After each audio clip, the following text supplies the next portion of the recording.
For Elena Morrison, the end of the world didn't come with a nuclear explosion or an asteroid strike. It came on a Tuesday afternoon in a sterile hospital room, with the quiet beep of a monitor fading into a flat line. Elena is 42 years old. She is a literature teacher who used to love poetry. She is a mother to 2 teenage children who need her. But for the last 6 months, Elena hasn't really been here. Since the day her husband, David, took his last breath after a brutal 2-year battle with cancer, Elena has been a ghost haunting her own life. She wakes up, she makes coffee, she drives the kids to school, but inside, the lights are off. She is functioning, but she is not living to her friends and neighbors. She is coping. They bring her casseroles and offer pitying smiles, telling her that time heals all wounds. But Elena knows the truth. Time doesn't heal. Time just calcifies the pain. Her home, once filled with laughter and the smell of David's cooking, has transformed into a mausoleum. She keeps his toothbrush by the sink. She keeps his shoes by the door, exactly where he kicked them off 3 years ago. She hasn't washed his pillowcase because it is the last place on earth that still holds his scent. Elena believes she has reached the final destination of her journey. She believes that grief is a room with no doors and that she has been sentenced to life imprisonment within its walls. She sits at her kitchen table at 3 a.m., staring into the dark garden, convinced that the best part of her story is over, buried 6 feet under the cold earth. But the universe does not allow vacuums, and it does not ignore the frequency of a broken heart.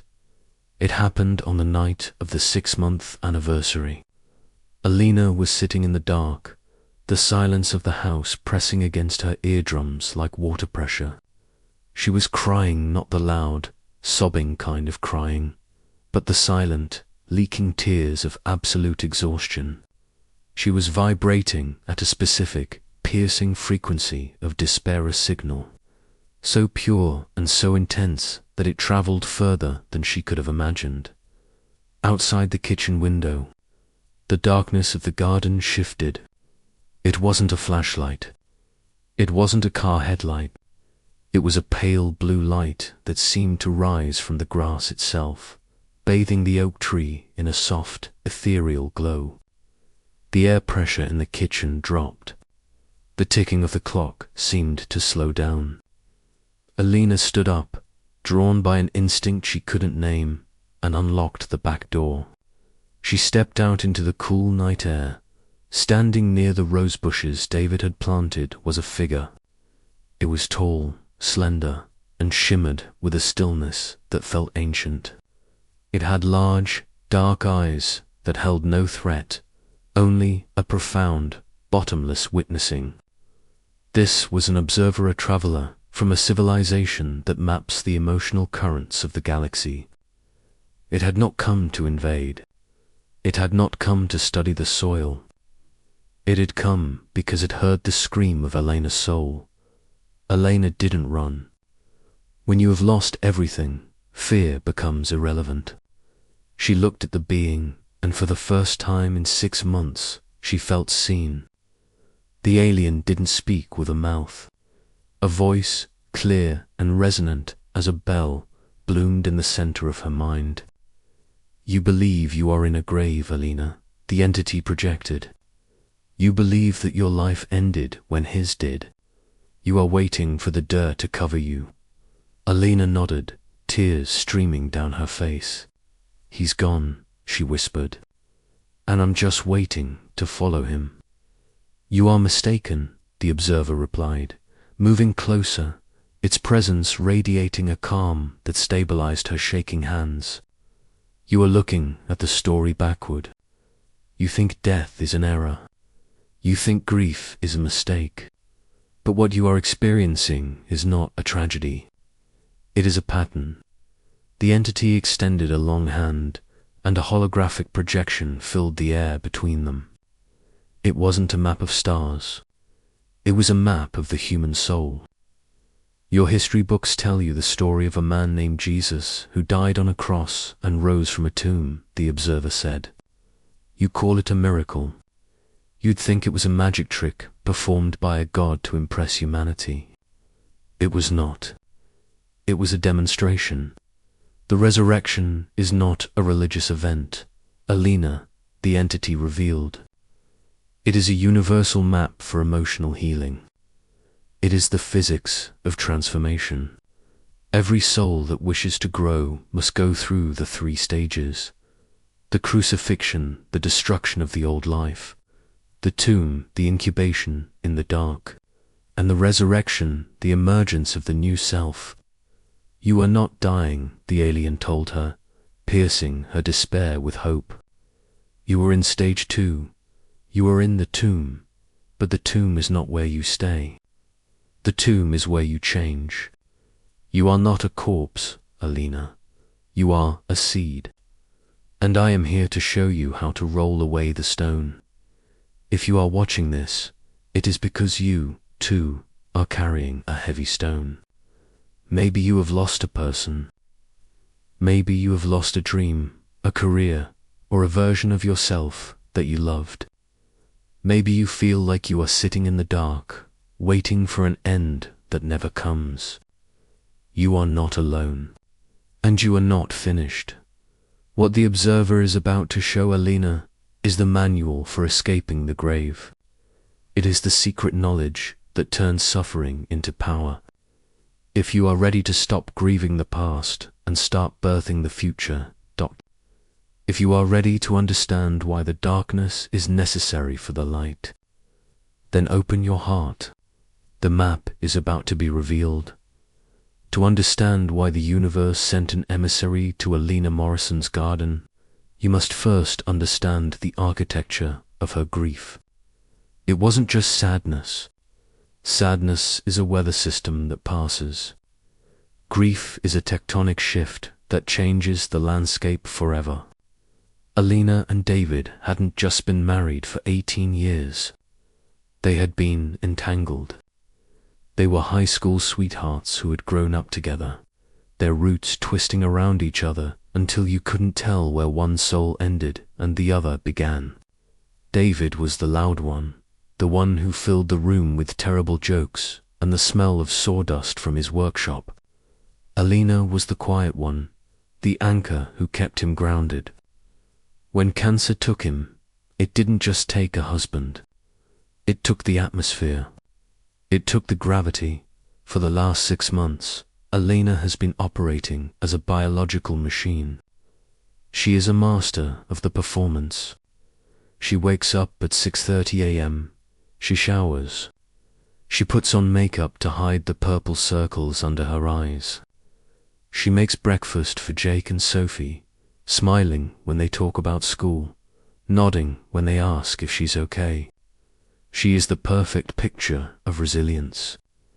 But the moment the door closes behind them, the mask crumbles.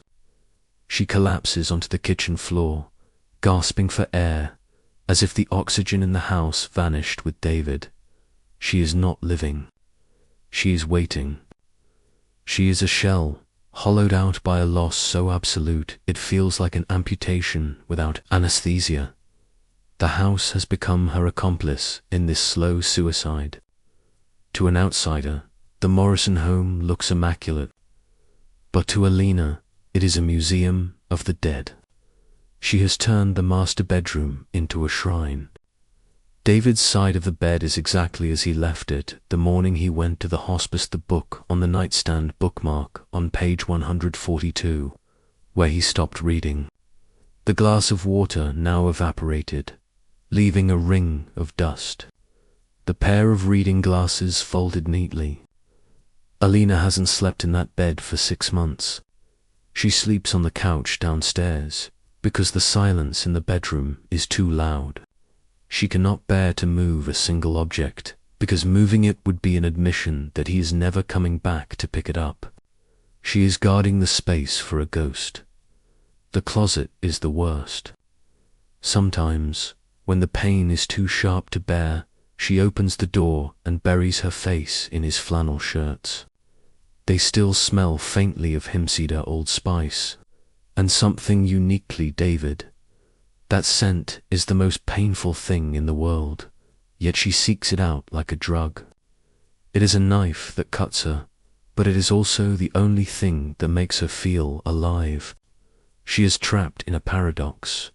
She wants to heal, but she believes that healing means forgetting. She believes that moving on is a betrayal, so she stays in the tomb.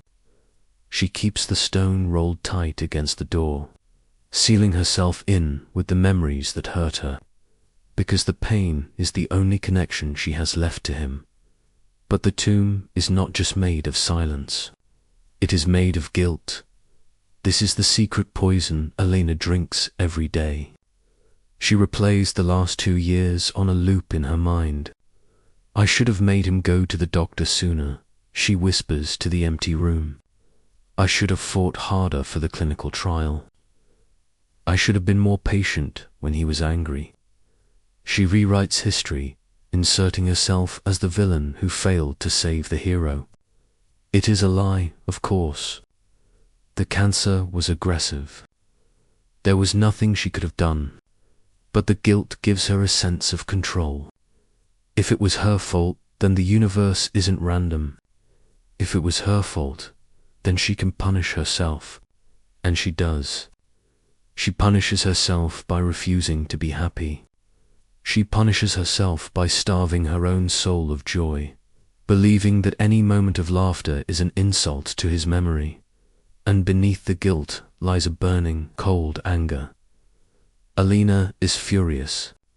She is furious at the friends who have stopped calling because her grief makes them uncomfortable. She is furious at the couples holding hands in the park. But mostly, she is furious at God. She was a woman of faith once. She believed in a benevolent plan. But now, when she looks at the cross on her wall, she doesn't see redemption. She sees cruelty. Why him? She screams in the silence of her car. He was good. He was a father. Why take him and leave the monsters? This anger is a fire that consumes her energy, leaving her exhausted. She feels that God has robbed her, and in return, she is staging a protest. She is refusing to participate in the life he gave her. She is wasting the time she has, treating it like trash, as a way of spitting in the face of the divine. This emotional cocktail grief, preservation, guilt, and anger has led her to a dangerous precipice. Tonight, on the 6-month anniversary, the pressure became critical. Elena sat at the kitchen table, looking at the bottle of sleeping pills. It wasn't a dramatic plan. It was a seductive whisper. You can just go to sleep, the voice in her head said. You can just turn it off. You can go where he is. The longing to be reunited with David is so strong, it feels like a physical pull, like gravity dragging her toward the earth. She imagines the relief of simply stopping. No more performance. No more empty bed. Just silence. But then she heard the floorboards creak upstairs. Jake, her 15-year-old son, rolling over in his sleep. The sound froze her hand.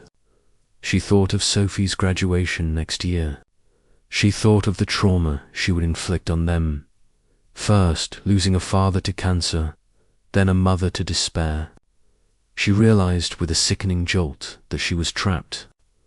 She couldn't live because the pain was too great, but she couldn't die because the duty was too heavy.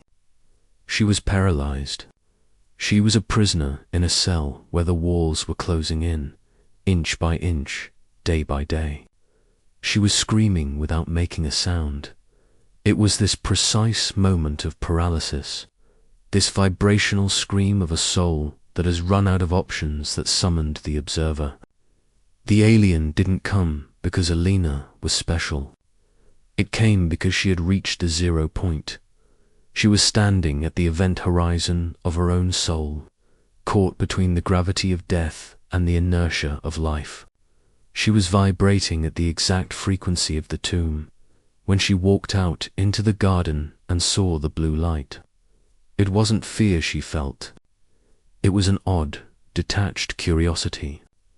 Part of her hoped the alien was there to abduct her, to take her off this painful planet. She stood before the shimmering entity, her arms wrapped around herself against the chill, her face wet with tears. She was a ruin of a woman, a cathedral that had been bombed out, leaving only the jagged walls standing. She looked at the observer with eyes that had seen the end of the world, and in her silence, she offered the only thing she had left, her total, absolute brokenness. She didn't know it yet, but this brokenness was not the end. It was the prerequisite. You cannot be resurrected until you have been completely, utterly brought low. The tomb was not her final resting place. It was the waiting room for the miracle. Elena stood in the dew-soaked grass, her nightgown fluttering in the cold breeze. The observer stood before her, a pillar of pale light against the darkness of the oak trees. In any other moment of her life, Elena would have been terrified. She would have run inside, locked the doors, and called the police. But grief has a way of burning out the fuse of fear. When you have already lost the most important thing in your world, there is nothing left for a monster to take. Elena looked at the alien entity not as a threat, but as a distraction, a break in the monotony of her pain. "You are tired, Elena." The observer's voice resonated in her mind, bypassing her ears entirely. It wasn't a voice of judgment. It was a voice of absolute, clinical empathy. You are tired of the performance. You are tired of pretending that you are healing when you are actually dying. Elena nodded slowly. "I just want it to stop," she whispered. "I want the noise in my head to stop." "Then let us stop it," the entity said. "I cannot take your pain away, for that would be theft. Your pain is your fuel. But I can show you where the fuel goes. I can show you the engine." The observer extended a hand. It didn't touch her. It simply hovered inches from her forehead. A sensation of cool water washed over Elena's brain, numbing the frantic thoughts, silencing the guilt, and creating a space of pure white silence. "Close your eyes," the command came. "We are not going to travel through space. We are going to travel through archetypes. I am going to show you the map." Elena closed her eyes. The sensation of the garden, the smell of roses, the damp grass vanished instantly. She felt a rushing sensation, like falling backward into a deep pool. When she opened her eyes, or rather, the eyes of her consciousness, she was no longer in Ohio. She was standing on a hill. The air was hot, dry, and smelled of dust, iron, and sweat. The sky was a bruised purple, heavy with an impending storm. The noise was deafening, the shouting of soldiers, the weeping of women, the jeering of a crowd. Elena looked up. 3 wooden structures pierced the skyline. "Behold the first stage." The observer whispered in her ear, though she couldn't see him. "Behold the crucifixion." Elena recoiled. She saw the man on the center cross. She saw the blood. She saw the physical devastation of a human body pushed beyond its limits. She wanted to look away. She wasn't religious in the traditional sense. She didn't want to see a sermon. "Do not look at the man," the observer commanded sternly. "Look at the process. You think this is a story about a God dying for sins. That is the religious interpretation. I want you to look at the psychological physics." The vision zoomed in. Elena didn't just see the suffering. She felt it, but she didn't feel the physical nails. She felt the emotional impact, She felt the total, absolute stripping away of dignity. She felt the betrayal. She felt the abandonment. "This is what happened to you, Elena," the observer narrated. "6 months ago, when the doctor said time of death, for 12 p.m., you were put on this cross. The crucifixion is the archetype of destruction," the entity explained. "It is the moment when the old life is violently, non-consensually ripped away. Look at him. His clothes are stripped off, just as your identity as a wife was stripped off. His hands are nailed down just as your ability to fix the situation was nailed down. He cannot move. He cannot save himself. He is completely helpless." Elena gasped. The parallel hit her like a hammer. She remembered the moment David died. She remembered the feeling of being paralyzed, of watching the monitor flatline and being unable to stop it. She remembered feeling naked, exposed to a universe that didn't care. "I felt that," Elena whispered into the vision. "I felt the nails. I felt my life being torn apart." "Yes," the entity said. "Crucifixion is not a punishment, Elena. It is a dismantling. Before you can be reborn, the structure of who you were must be destroyed. The woman who was David's wife, the woman who planned retirement, the woman who felt safe, she had to die. That version of you could not survive this loss. So the universe mounted you on the cross of grief to kill the old self." The vision shifted. Elena saw the moment of death. She heard the cry, "It is finished." The sky went black. The earth shook. The earthquake, the observer noted. "You felt this too. The foundation of your reality cracked. Your friends didn't know what to say. Your house felt different. The world became alien. This is the collapse. It is necessary. If the structure does not collapse, the new building cannot rise." Elena looked at the broken body on the cross. For the first time, she didn't see a religious icon. She saw herself. She saw the wreckage of her own heart. "It hurts so much," she wept. "Why does it have to be so violent? Why couldn't he just ... slip away? Why did it have to destroy me too?" "Because the seed must break to release the sprout," the observer said gently. "The shell must be crushed. The ego, the part of you that thought you could control life, had to be shattered. You are currently staring at the wreckage and calling it a tragedy. But in the higher dimensions, we call it preparation. You are stuck, Elena, because you think the crucifixion is the end of the story. You are standing at the foot of the cross, staring at the dead body of your past life, waiting for it to breathe again. It will not breathe again. That life is over. That version of Elena is dead. And as long as you stand here, weeping for the corpse of your old life, you cannot move to the next station." The sky in the vision began to clear, but the light was fading into twilight. The soldiers were taking the body down. The noise of the crowd was dying out, replaced by a heavy, suffocating silence. "The violence is over," the observer said. "Now comes the hardest part.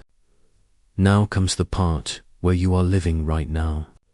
The part that nobody talks about. Come," the entity beckoned, pulling Elena's consciousness away from the hill and toward a garden nearby. "Let us look at the tomb." The vision dissolved the bloody hill and reformed in a quiet garden. It was twilight. The air was cool and smelled of myrrh and damp limestone. Elena stood before a small cliff face. Carved into the rock was a cave, and in front of the cave, a group of men were straining against a massive stone, rolling it into place to seal the entrance. "Behold, the second stage," the observer whispered. Behold, the tomb. Elena watched the stone slam shut with a finality that shook the ground. Thud. The sound echoed in her chest. She saw the women standing nearby, Mary Magdalene and the others weeping into their shawls. They didn't look hopeful. They looked destroyed. They looked exactly like Elena felt every morning when she woke up. They think it's over, Elena said, recognizing the look in their eyes. They think he's gone forever. Precisely, the observer said. They are experiencing the void. They have moved from the sharp pain of the crucifixion to the dull, aching silence of the tomb. This is where you are. Elena, you are sitting outside the stone, staring at the seal, believing that the story has ended. The entity guided Elena closer to the rock face. I want to show you something. Look at the stone. It is heavy. It is cold. It is a barrier. But what is happening behind it? Elena stepped forward, expecting the vision to let her see through the rock, to see the body wrapped in linen. I want to see him, she said. No, the observer stopped her. You cannot look inside. That is the rule of the tomb. The transformation happens in the dark. It happens in secret. If you crack the egg open to see the chick forming, you kill it. If you cut the chrysalis open to see the butterfly, you find only goo. This is the lesson you are missing, Elena. The tomb is not a storage locker for the dead. It is an incubator for the living. It is a chrysalis. The vision pulled back, dissolving the garden into a diagram of pure lighter, three-part geometric structure floating in the void. Let us decode the map, the entity said, its voice becoming professorial. The resurrection is not a single event. It is a three-stage algorithm for the alchemy of the soul. Stage 1, the crucifixion, the event, the first part of the diagram lit up in red. This is the trauma, the loss, the cancer diagnosis, the funeral. It is the external force that destroys the structure of your reality. It is violent, painful, and unavoidable.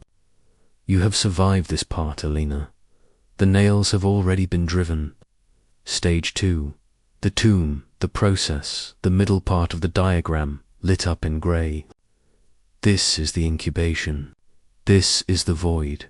It is the time between the no longer and the not yet. In this stage, the old self has died, but the new self has not yet arrived. You feel numb. You feel lost. You feel like you are sitting in the dark waiting for a signal. This is a necessary biological phase. The caterpillar must dissolve completely into cellular soup before it can rearrange itself into a butterfly. You are in the soup, Elena. You feel like you are dying because your old identity is dying. But you are mistaking metamorphosis for termination. Stage 3, the resurrection, the emergence, the final part of the diagram lit up in blinding gold. This is the outcome. This is not the return of the old self. Jesus did not come out of the tomb as the same man who went in. He was changed. He was physical, yet not physical. He carried the scars, but he was no longer bound by death. This is your destination. You will not get David back, but you will get Elena back anew, transformed Elena, who has integrated the loss and transcended it. You will emerge from the tomb not as a widow, but as a witness. The hologram faded, and suddenly they were back in Elena's garden in Ohio. The pale blue light of the observer illuminated the rose bushes. The problem, Elena, the entity said softly, is not that you are in the tomb. The problem is that you have moved your furniture in. You have decided to live there. You have mistaken the hallway for the house. You are clinging to the stone because it is the last thing that separates you from him. But the stone is not protecting him. It is trapping you. Elena looked at her house, the dark windows, the shrine she had built in the bedroom. She realized the alien was right. She wasn't grieving anymore. She was preserving. She was trying to freeze time in the moment of death, terrified that if she moved forward, she would leave David behind. How? Elena asked, her voice trembling. How do I move the stone? It's too heavy. I'm too weak. You do not move it with your muscles, the observer replied. You move it with your story. The stone is made of your beliefs. It is made of the story you tell yourself about what this loss means. Change the story, and the stone becomes weightless. Let us look at the stone, Elena. Let us look at the heavy things you are carrying. The observer gestured toward the house. We must go inside. We must go to the shrine. We must confront the ghost you are keeping alive. The observer lowered its hand, and the vision of the hill in Jerusalem faded, leaving Elena standing once again in the moonlight of her Ohio garden. But the feeling remained. The phantom sensation of nails, of weight, of suffocating pressure was still vibrating in her nerves. Elena hugged herself, shivering not from the cold, but from the recognition. The alien had shown her a 2,000-year-old execution to explain her Tuesday afternoon. You are wondering why it hurts so much, the observer projected, its voice resonating with a frequency that felt like heavy stones settling underwater. You are wondering why the pain does not fade, why 6 months feels like 6 minutes. It is because you are treating the amputation of your soul like a scratch on your skin. You are waiting for it to heal, but you do not understand the nature of the wound. The entity moved closer, its pale blue light casting long shadows across the grass. The crucifixion is not a metaphor for a bad day, Elena. It is the archetype of total identity destruction. When a human being loves another as deeply as you loved David, you cease to be a singular entity. You become a binary star system. Your gravity, your orbit, your light, everything depends on the other. You build a third entity, the US. You create a shared future. You create a shared language. You create a shared immune system of the soul. Elena looked at the empty swing set where David used to push the kids. She felt the truth of the alien's words. She wasn't just Elena, she was David and Elena. They were a compound word. When David died, the observer continued, the universe didn't just kill a man. It destroyed the US. It shattered the binary system. The star collapsed. And you, the survivor, you are left spinning in the dark, tethered to nothing. This is why you feel like you are bleeding to death, even though your body is intact. Because the old Elena, the woman who was a wife, the woman who had a retirement plan, the woman who knew who she was nailed to that cross with him. She died in that hospital room too, but her body kept breathing. So I'm a ghost, Elena whispered, the tears hot on her cheeks. That's what I feel like. I feel like I'm haunting my own house. You are not a ghost, the entity corrected, gentle but firmly. You are a remnant. You are what is left when the structure is demolished. And this brings us to the mechanism of your suffering.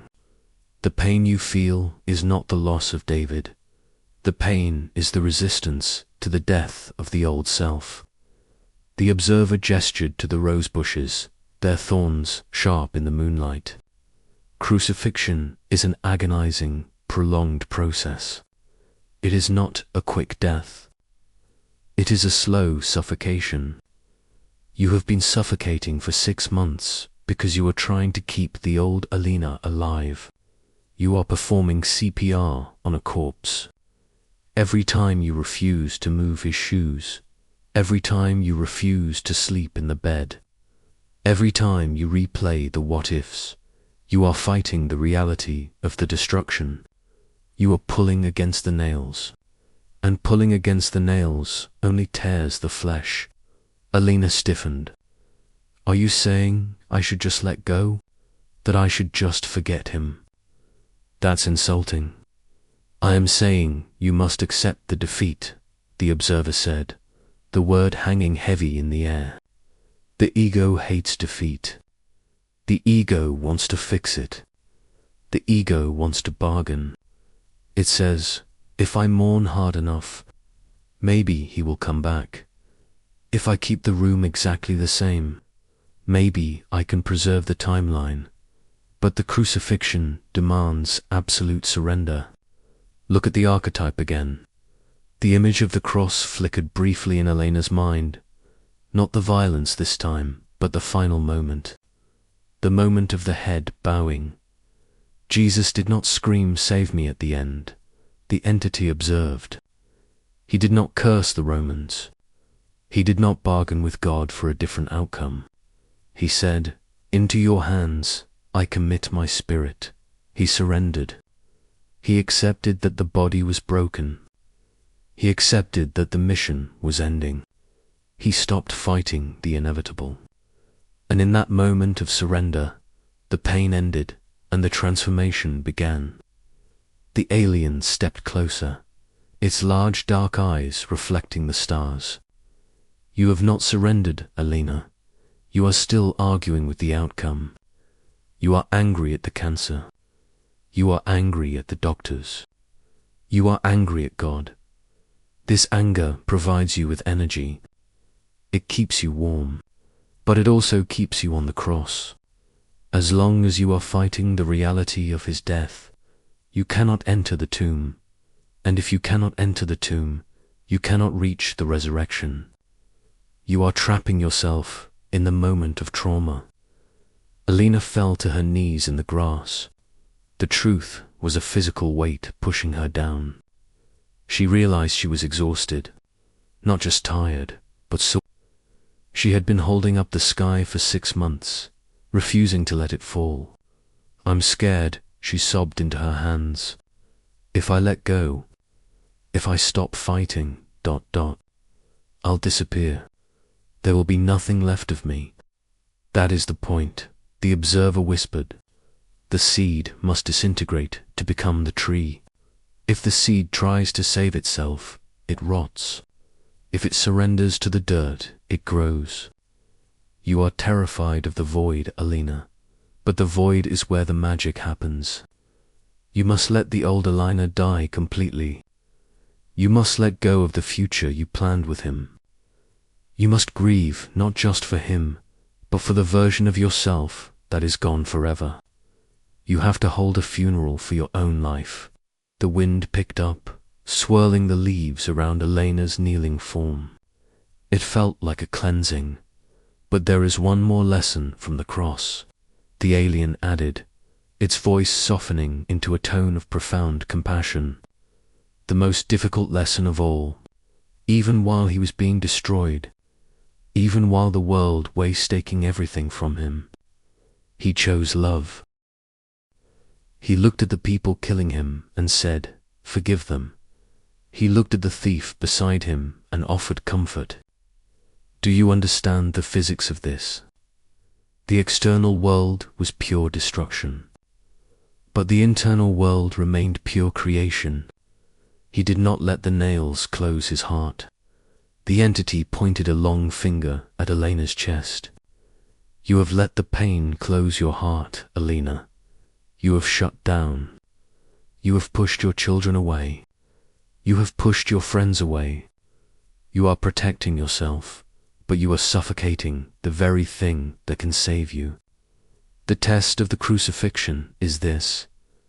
Can you keep your heart open while it is breaking? Can you love a universe that has hurt you? Can you look at your son, who has his father's eyes, and love him fully, even though seeing him breaks you apart? Elena looked up. She thought of Jake. She had been avoiding him because looking at him hurt too much. She realized she had been punishing him for being alive when David wasn't. "I didn't want to hurt them," she whispered. I couldn't handle the reminder." "That is the resistance," the observer said. "That is the ego protecting itself. But the resurrection requires a heart that is wide open. You must choose to love again, Elena. Not romantic love, not yet, but the love of existence, the love of the breath in your lungs, the love of the memory. You must forgive the cancer. You must forgive the doctors. You must forgive God. And most importantly, you must forgive yourself for surviving. You feel guilt," the entity noted, reading her frequency. "You feel that living is a betrayal. You feel that smiling is a sin. This is the heavy stone you rolled in front of your own heart. David does not want you on the cross next to him. He has already ascended. He is waiting for you to climb down." Elena wiped her face. The tears were cooling on her skin. She felt raw, scraped clean, like a bone left in the sun. But the frantic, screaming noise in her head had quieted. The resistance was breaking. "How do I come down?" she asked. "How do I stop the fighting?" "By doing the hardest thing a human can do," the observer replied. "By saying it is finished. By accepting that the life you knew is gone, and that it is okay to be broken. You stop trying to fix the You let the night come." The alien gestured toward the house, where the lights were warm and yellow. "Tonight, you sleep. Not the sleep of escape, but the sleep of surrender. You take the shoes away from the door. You wash the pillowcase. You admit that he is gone. You allow the old Elena to die so the new Elena can begin to form in the dark." "Come," the entity said, its light pulsing gently. "The crucifixion is over. You survived the event. Now we must enter the tomb. We must look at the silence, and we must deal with the stone." The observer did not need to open the door. The entity simply drifted toward the house, and Elena followed, her hand trembling as she unlocked the back entrance. They walked through the silent kitchen, past the stack of unopened mail, past the living room where the TV hadn't been turned on in months. The house felt pressurized, as if the air itself was holding its breath.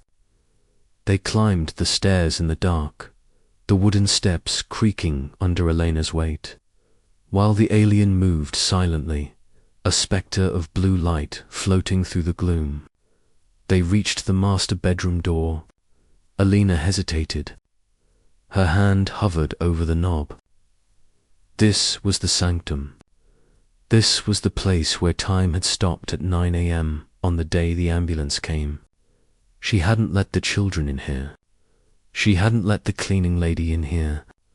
It was the only place left in the world where David still felt real. "I can't," Elena whispered, her voice barely audible. "If I go in there with you, ...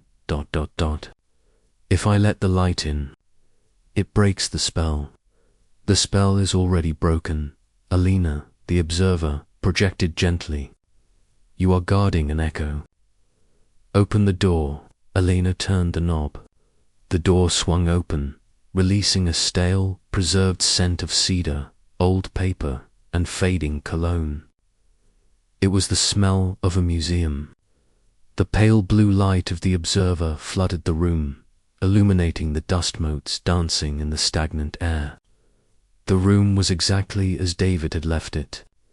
His reading glasses were folded on the nightstand next to a half-empty glass of water that had long since evaporated, leaving a chalky ring. His shoes were kicked off by the closet. His bathrobe hung on the hook, shaping itself to a body that no longer existed. It was a perfect, heartbreaking freeze frame of a life interrupted. Behold the tomb, the observer whispered. You think this room is a shrine to his life. It is not. It is a monument to your fear of moving forward. You have trapped yourself in this space, Elena. You come here to sit in the dark and replay the tapes of the past. You are trying to live in a memory because the present is too painful. Elena walked to the bed and sat on the edge, careful not to disturb the wrinkles on his side of the duvet. It's all I have left, she defended, tears welling up again. If I change anything, if I wash the sheets, ... He disappears completely. I'm keeping him safe. You are not keeping him safe, the entity corrected. He is safe in the light of the source. You are keeping yourself frozen. You are using this room as a womb of sorrow. The observer moved to the center of the room, looking around at the artifacts of the dead man. But you are right about one thing. This is a womb. This is the purpose of the second stage. The tomb is not a place of punishment. It is a place of metamorphosis. The entity raised a hand, and a small, glowing projection appeared above the bed. It showed a chrysalis hanging from a branch. Inside, the caterpillar was not sleeping. It was dissolving. Look at the biology, the observer instructed. When the caterpillar enters the chrysalis, it does not just grow wings. It digests itself. It releases enzymes that dissolve its entire body into a primordial soup. If you cut open a chrysalis halfway through the process, you would not find a caterpillar, and you would not find a butterfly. You would find goo. You would find chaos. Total, absolute disintegration. This is where you are, Elena, the entity said, pointing to her chest. You feel numb. You feel confused. You feel like you have no structure, no purpose, no identity. You wake up and you don't know who you are anymore. You think this is depression. You think this is the end. But it is not. You are in the soup phase. The old Elena, the wife, has dissolved. The new Alanith, the widow, the survivor, the independent woman, has not yet formed. You are in the gap between identities. It is terrifying. It is messy. It feels like death. But it is the only way nature knows how to build something new. You must allow yourself to be the soup. You must stop trying to be strong. You must stop trying to glue the caterpillar back together. It is gone. Let it dissolve. Elena looked at the projection of the chrysalis. She had felt exactly like that, liquid, formless, unanchored. So I'm supposed to just sit here and rot? She asked bitterly. I'm supposed to wait until I magically turn into a butterfly? No, the observer said. The butterfly does not just happen. It fights its way out. But first, it must remove the barrier. It must roll away the stone. The projection changed. The chrysalis vanished, replaced by the image of the heavy stone door of the biblical tomb. It sat immovable, blocking the light. We spoke of the stone, the entity said. In the story, angels rolled it away. In your life, you must be the angel. But to move it, you must understand what it is made of. The stone is not grief. Grief is natural. The stone is belief. The stone is the story you tell yourself about what this loss means. It is the heavy, granite lies that keep you trapped in the dark. The observer moved closer to Elena, its presence looming large in the small bedroom.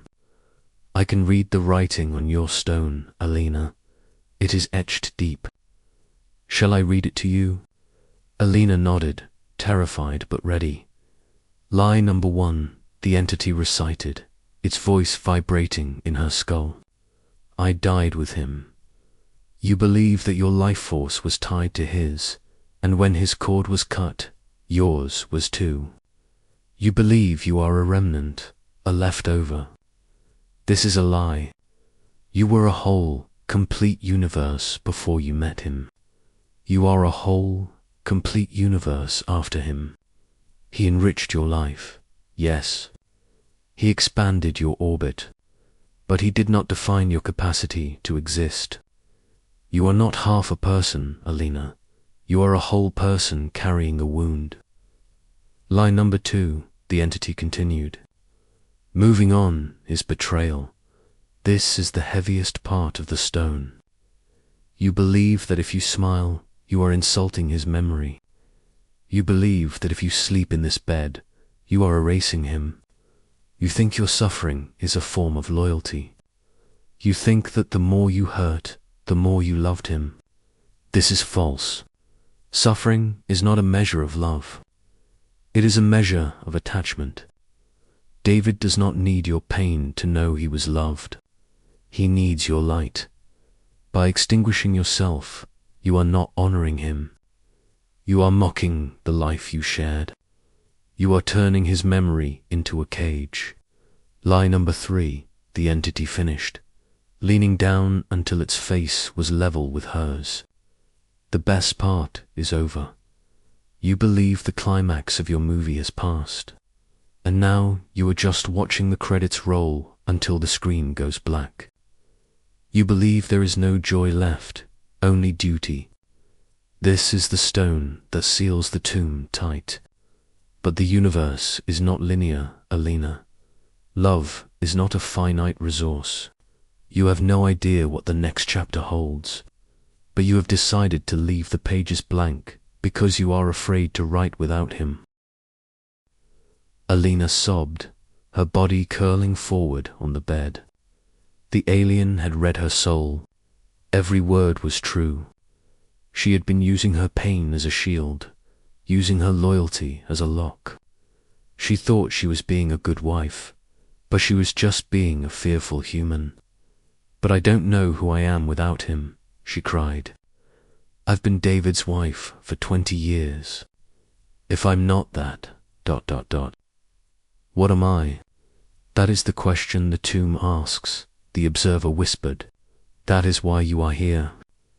To find the answer, you must stop looking at his clothes and start looking at yourself. You must integrate the loss, not preserve it. Integration, the entity said, gesturing to the closet full of shirts. This is the key to rolling the stone. You are trying to keep David alive by freezing him in 2023. But he is not in 2023. He is in eternity. And you are in the present. To honor him, you must bring his essence into the present, not leave yourself in the past. You think you are saving him by keeping this room like a museum, the entity said, its voice growing stern. But look at it. It is dusty. It is stale. It smells of death. David was a man of life. He loved the sun. He loved change. By keeping this room dead, you are not keeping him. You are haunting him. It is time to break the museum, Elena. It is time to let the air in. Elena looked up at the closet door. She felt a wave of nausea. The idea of touching his things felt like sacrilege. I can't throw them away, she whispered. It feels like killing him all over again. You do not throw him away, the observer corrected. You release the energy. Matter is just matter, Elena. The shirt is cotton. The shoes are leather. David is not in the cotton. David is in the frequency of love that persists in your heart.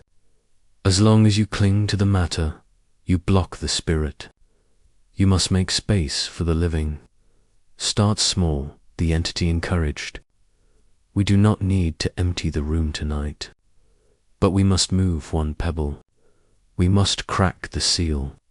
The observer pointed to the nightstand, to the glass of water that had been sitting there for 6 months. The glass that David had taken his last sip from. The water, the entity said. It is dust. It is dirty. Pour it out. Elena, wash the glass. Put it back in the cupboard. It is a cup. It is meant to hold water for the living, not dust for the dead. Elena stared at the glass. It seemed like such a small thing, but it felt heavier than a mountain. Her hand trembled as she reached for it. Her fingers brushed the cold glass. She could feel the resistance, the screaming voice in her head saying, "No, no, that's his glass."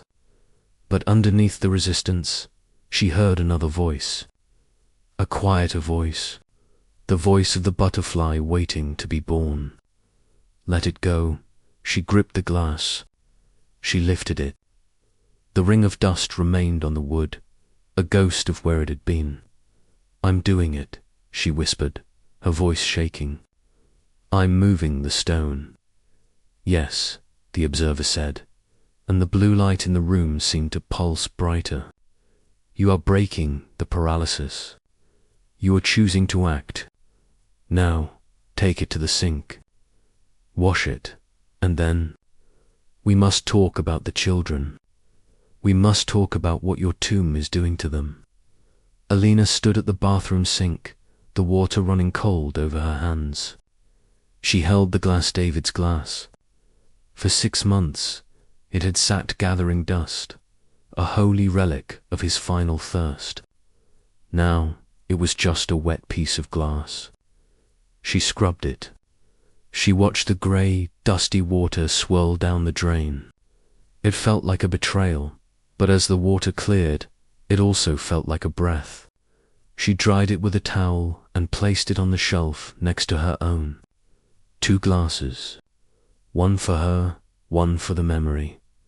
"This is integration," the observer noted, watching her from the doorway. "You have not erased him. You have cleaned him. You have made him part of the living house again, instead of a dusty artifact of the dead house.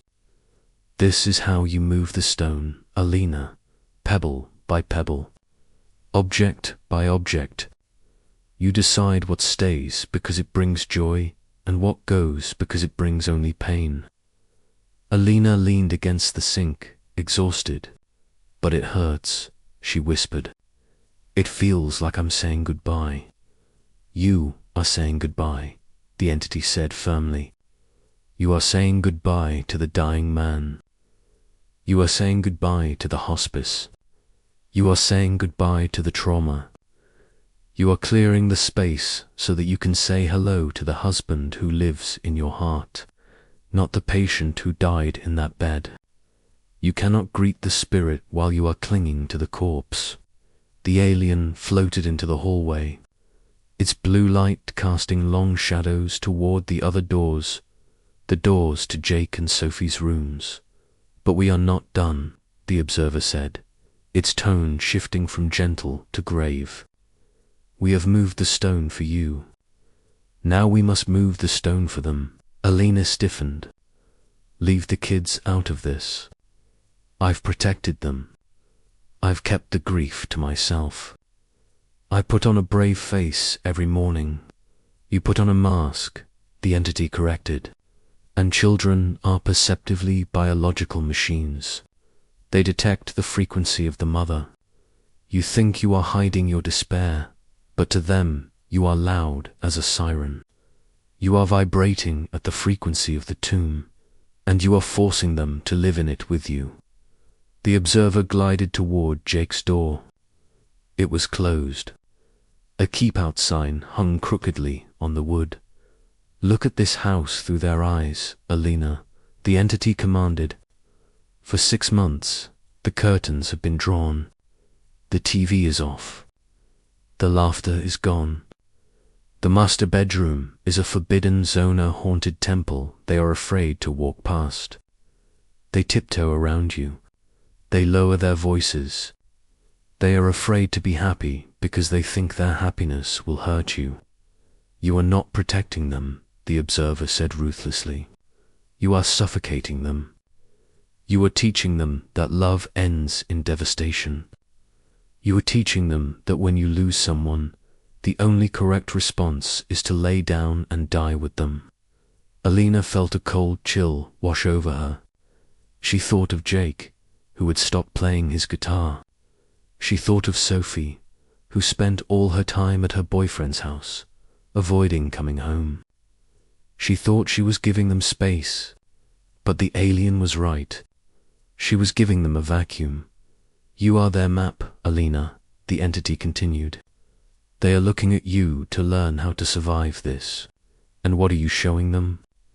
You are showing them that the grave is stronger than the spirit. You are showing them that the stone cannot be moved. The observer projected a vision into the hallway. It showed Jake sitting in his room right now, staring at the ceiling. He looked older than 15. He looked heavy. He is carrying your grief, the alien revealed. He feels he has to be the man of the house now. He thinks he cannot express his own sadness because you are already falling apart. He is suppressing his crucifixion because you are stuck in your tomb. If you do not rise, Elena, ... he will stay buried. Elena put her hand over her mouth to stifle a sob. This was the knife that finally cut through the paralysis. She could endure her own pain. She could rot in her own bed. But the idea that she was dragging her children into the grave with her, that was unbearable. The mother in her woke up. The lioness woke up. I didn't know, she wept. I thought I was honoring David.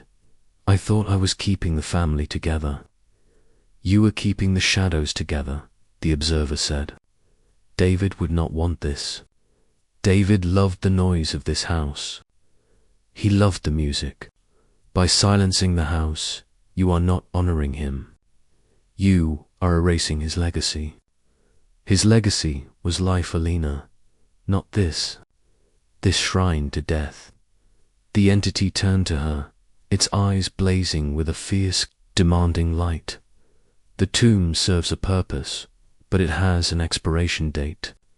If you stay too long, the chrysalis hardens. It becomes a coffin. You are at the tipping point. You must choose tonight. Do you want to be the widow who died in 2023? Or do you want to be the mother who showed her children that the sun rises even after the darkest night? Elena looked at Jake's door. Then she looked at the master bedroom, the museum she had guarded so fiercely. She realized it wasn't a sanctuary. It was a weight. It was an anchor dragging her whole family to the bottom of the ocean. I have to leave, she whispered, the realization solidifying into resolve. I have to leave the tomb. Yes, the observer agreed. But you cannot leave empty-handed. You must take the lesson with you. The lesson is not forget David. The lesson is carry David. You carry him in your laughter, not your silence. You carry him in your courage, not your fear. Elena walked back into the master bedroom. She turned on the main light, the bright, harsh overhead light she hadn't used in months. The room looked different. It looked smaller. It looked dusty. It looked like a room that needed to be cleaned. She walked to the closet. She opened the door. She touched the flannel shirts, but this time she didn't bury her face in them. She took one off the hanger, his favorite blue plaid shirt. Jake, she said softly. Jake would fit in this now. Integration, the observer nodded. Give the shirt a new life. Give the love a new vessel. Do not let it hang in the dark. Elena took a deep breath. She grabbed a pile of clothes. She grabbed the dusty books. She started making piles. One pile for Jake. One pile for donation. One pile for trash. With every item she moved, she felt the physical sensation of the stone rolling. It was heavy, grinding work. It hurt. But it was the good kind of hurt, the soreness of a muscle waking up after a long coma. She worked for hours. The observer, watching silently as the museum was dismantled and a living room began to emerge. By the time she finished, the room wasn't David's anymore. It was theirs. It was hers.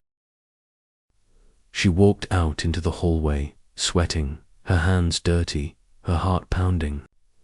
She stopped at Jake's door. She didn't knock. She opened it gently. Jake was awake, looking at his phone. He jumped, surprised to see his mother up at 4 a.m., surprised to see the light on in the hallway.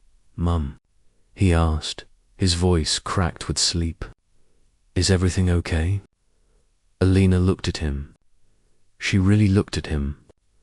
She saw the fear in his eyes, the fear that she was having another breakdown. "No, Jake," she said, her voice steady for the first time in 6 months. "It hasn't been okay, but it's going to be." She walked over and sat on the edge of his bed. She handed him the blue plaid shirt. "I think Dad would want you to have this," she said. "It's too cool to stay in a closet." Jake took the shirt. He touched the fabric. His eyes filled with tears. I thought we weren't allowed to touch his stuff." "I was wrong," Elena said, taking his hand. "We need to touch it. We need to wear it. We need to live in it." She pulled him into a hug, real hug, not the fragile, distant embraces of the last few months. She held him tight, feeling his ribs, feeling his life. "I'm sorry I went away, Jake," she whispered into his hair. "I was stuck. But I'm back now. I'm back." From the doorway, the observer watched the energy shift. The grey fog of the tomb was lifting. A golden light was beginning to seep under the doorframes. The incubation was over. The butterfly was kicking through the shell. "The stone has rolled," the entity whispered. "Stage 2 is complete. Now you must walk out into the garden. Now you must embrace the resurrection." The sun rose over the Morrison house at 6:15 a.m. It was a Tuesday, just like the Tuesday David had died, but the light hit the windows differently this time. For 6 months, the curtains in the master bedroom had been drawn tight, filtering the world into a grey haze. Today, they were open. The sunlight flooded the room, bleaching out the shadows, revealing the dust motes dancing in the air not as debris of the dead, but as energy of the living. Elena woke up. She wasn't on the couch downstairs, huddled under a blanket like a refugee in her own home. She was in the bed. She had slept on her side, reaching out in the night. But when she woke up and found the space beside her empty, she didn't collapse. She felt the emptiness, yes. It was a sharp, cold ache in her chest, but she didn't try to fill it with denial. She lay there, breathing into the space, acknowledging the silence without being drowned by it. She sat up and looked at the nightstand. The glass of water she had placed there last night, her glass, got the morning light.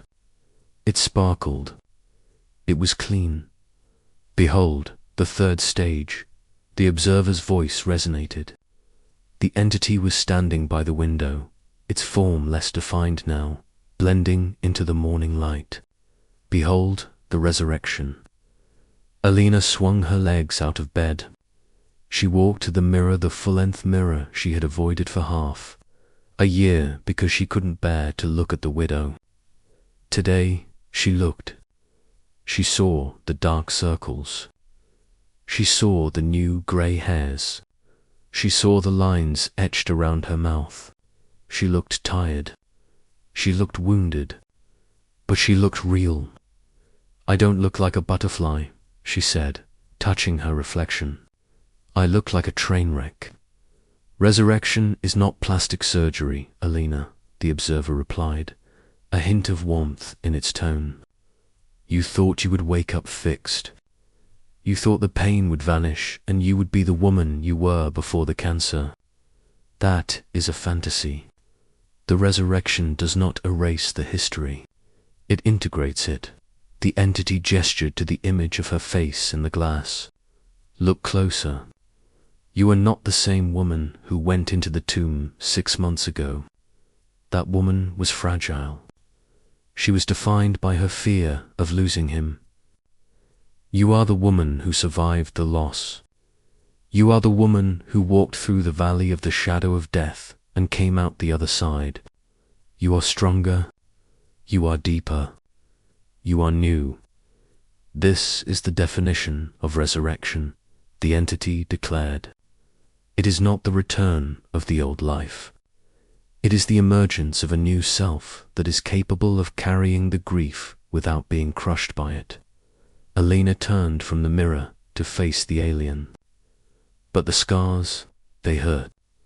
I still feel the hole in my chest. The scars are mandatory, the observer said. Remember the map. When Jesus came back, he did not come back as a pristine being. He kept the holes in his hands. He kept the wound in his side. Why? Why would a God capable of conquering death keep the wounds? Elena thought about it. To prove it was him. To prove that the wounds did not win, the entity corrected.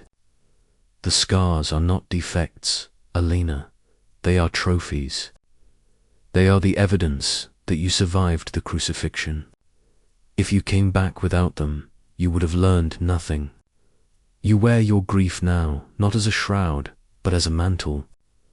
You are a veteran of the war of love. Wear your medals. Elena walked downstairs. The kitchen was quiet, but it felt different. It felt pregnant with possibility. She started the coffee maker. The smell filled the house, a smell of life. She heard footsteps on the stairs. Jake and Sophie came down, sleepy and hesitant. They stopped in the doorway, looking at their mother standing in the sunlight, making pancakes. It was a scene from a year ago. It felt like a ghost scene. But then Elena turned and smiled. It wasn't a fake smile. It was a tired, sad, but genuine smile. "Morning," she said. "Who wants blueberries?" Sophie burst into tears and ran to hug her. Jake stood awkwardly for a second, then joined them. They stood there in a huddle, the three musketeers, as David used to call them.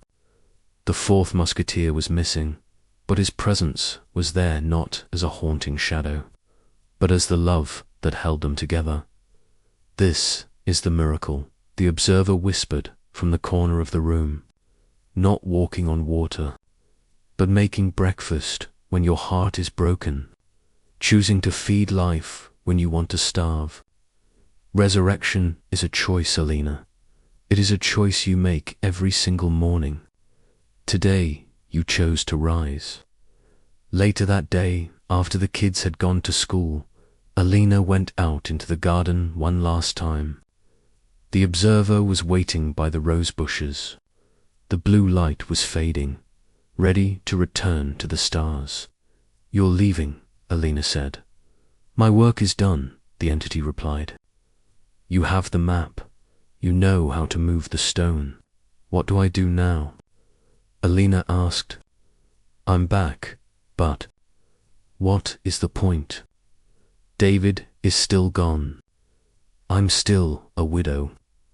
"You are not just a widow," the observer said, its eyes piercing her soul with a final urgent message. "You are a witness.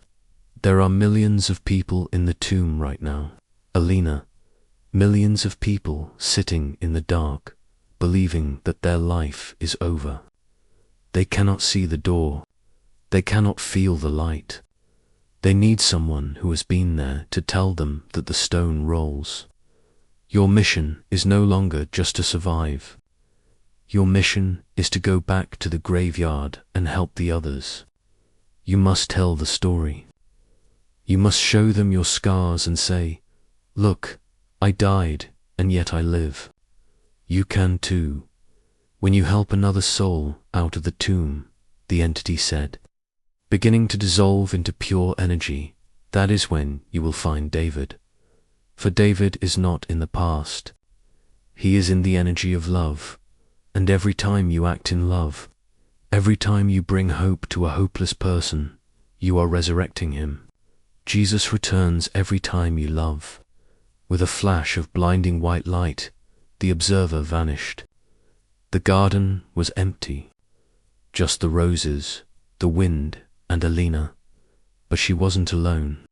She felt a warmth in her chest, distinct, familiar warmth. She closed her eyes and whispered, "I love you, David."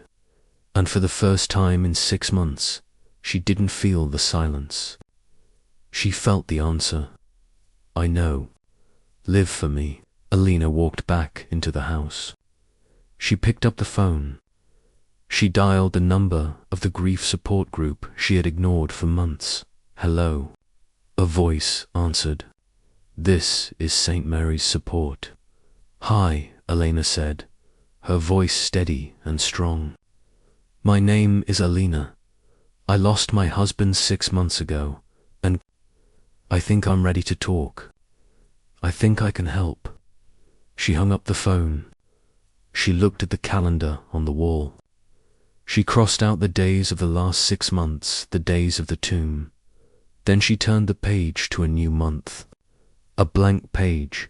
She picked up a pen and wrote, "Day 1, the story of Elena Morrison is not a ghost story. It is not a sci-fi story. It is a biography of the future you.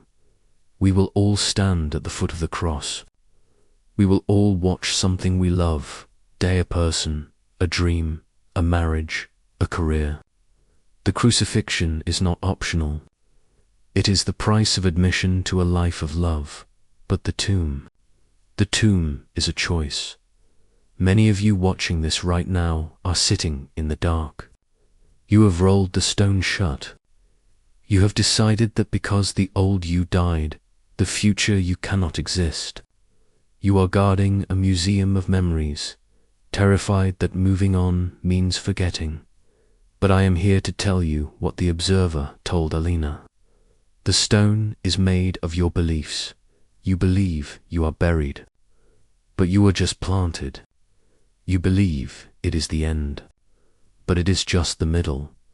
The resurrection is not a miracle that happened once, 2,000 years ago.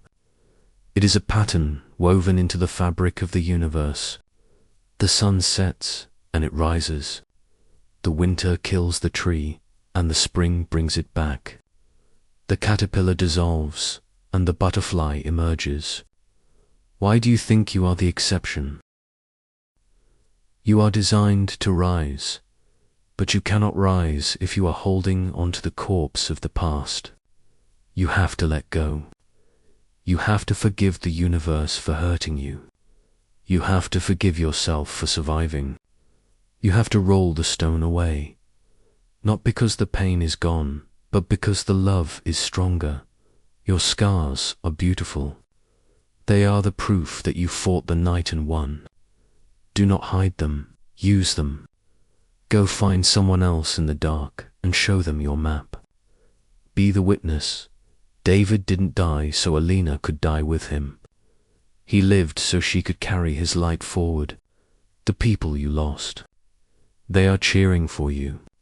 They don't want you in the grave. They want you in the garden. If you are in the tomb right now, if you feel the weight of the stone, I want you to make a choice. Not a big choice, just a small one. Wash the glass. Open the curtains. Make the call. Choose life. If this story gave you the strength to move the stone, even just an inch, then declare it. Write it in the comments below. Let the world know you are coming back. Type, "I choose to rise." Let the algorithm of the universe know that you are active. Let the darkness know that it didn't win. I am the narrator. The tomb is empty. The morning has come. Welcome back to the world.